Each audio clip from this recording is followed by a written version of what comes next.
The moon. A strange world, just beyond our own, that we can all see from our vantage. And Neil Armstrong was apparently the first man to walk on the moon. What does Neil Armstrong spell out backwards? Answers below. But listen to this. On July the 20th, in 1969, as the Apollo 11 landing crew of Buzz Aldrin and Neil Armstrong walked on the moon, the President of the United States of America picked up a telephone that was hardwired with underground cables on Earth. He picked up that telephone and made a phone call to the astronauts as they walked on the moon. And nobody ever seems to question this. Why? How can a technology seemingly exist in 1969 that does not exist today? Could an astronaut make a phone call from the moon, or vice versa? What is going on? Wait to hear this. The official lines as to how this was achieved are as follows. On July the 20th in 1969, President Richard Nixon made a historic phone call to the astronauts Neil Armstrong and Buzz Aldrin during their Apollo 11 mission. This was just hours after Neil Armstrong apparently became the first human to step onto the lunar surface and walk on it.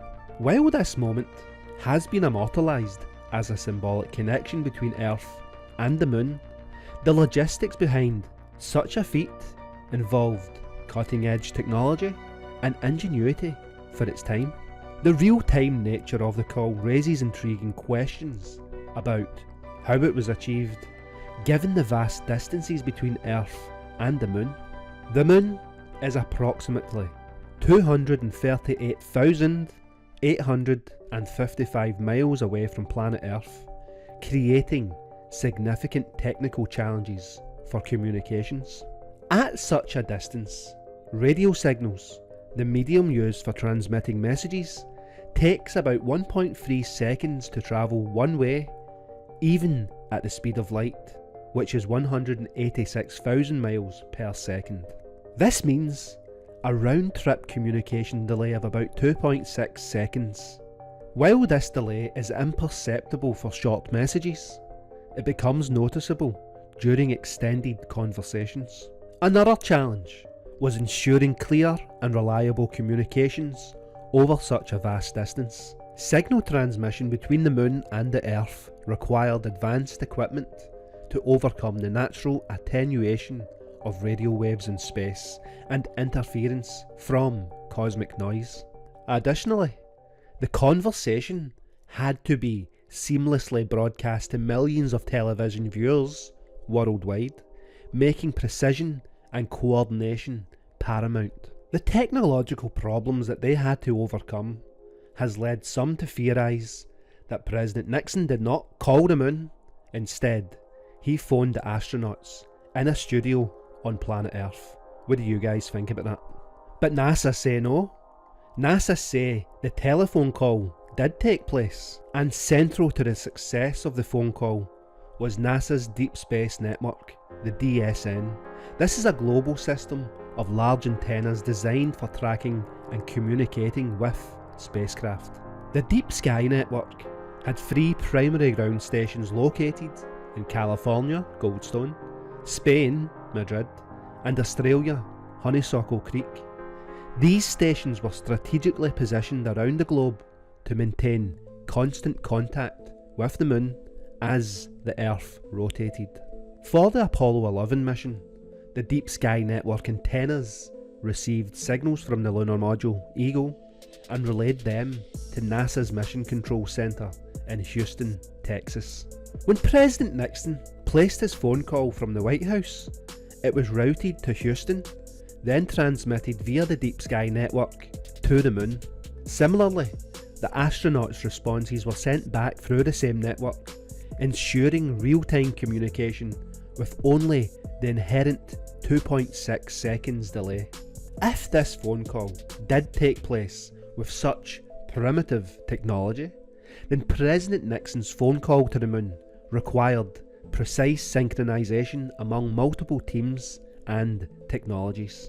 Firstly, the astronauts' location and schedule on the lunar surface had to align with the communication window provided by the Deep Sky Network antennas. At the time of the phone call, the Honeysuckle Creek station in Australia played a crucial role in capturing the signals from the moon and relaying them back to the Earth. Once President Nixon's voice was transmitted to the moon, Neil Armstrong and Buzz Aldrin received it through the lunar module's communication system, which used a high-gain antenna to amplify the signal. Their responses followed a reverse path, travelling from the moon to the Deep Sky Network, then to Houston, and finally to the White House, where Nixon and others listened in. Despite the inherent delay, the careful coordination made the call appear seamless to the viewers who were unaware of the technological complexities taking place behind the scenes. As Russia and the rest of the world listened in as America won the space race, the phone call from President Nixon to Neil Armstrong and Buzz Aldrin was more than just a technical achievement. It was a symbolic moment that underscored humanity's ability to bridge vast distances.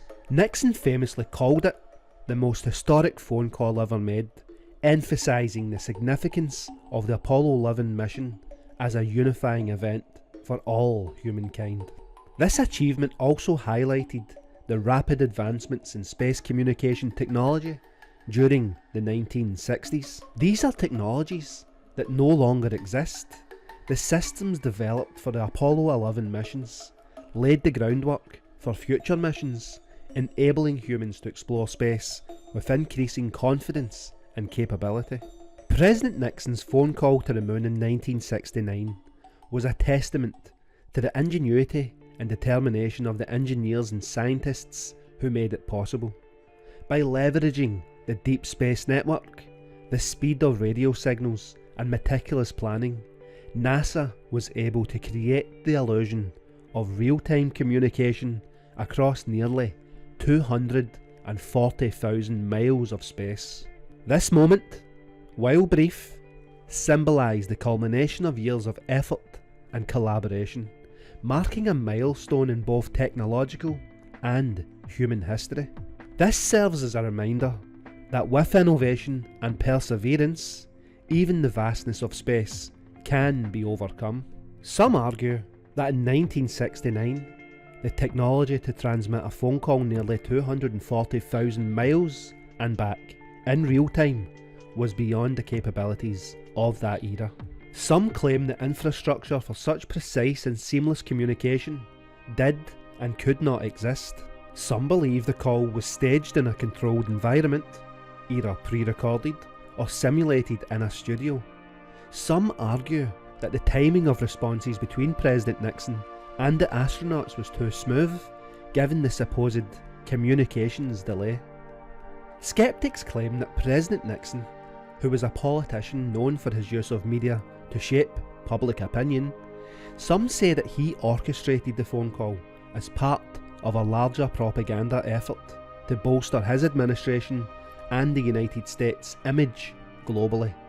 But what do you guys think about this? Comments below, and as always, thank you for watching.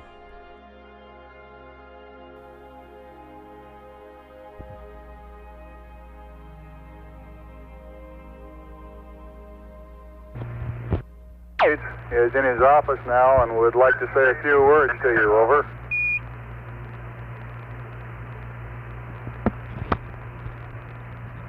That would be an honor.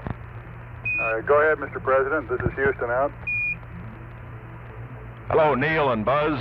I'm talking to you by telephone from the Oval Room at the White House. And this certainly has to be the most historic telephone call ever made from the White House. I just can't tell you how proud we all are of what you have done. For every American, this has to be the proudest day of our lives. And for people all over the world, I am sure that they too join with Americans in recognizing what an immense feat this is. Because of what you have done, the heavens have become a part of man's world. And as you talk to us from the Sea of Tranquility, it inspires us to redouble our efforts to bring peace and tranquility to Earth.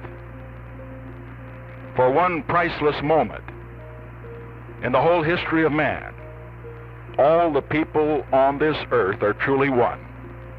One in their pride in what you have done, and one in our prayers that you will return safely to Earth.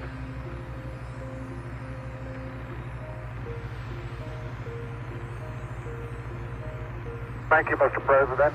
It's a great honor and privilege for us to be here representing not only the United States, but men of peace of all nations, and with interest and a curiosity and with a vision for the future. Honor for us to be able to participate here today.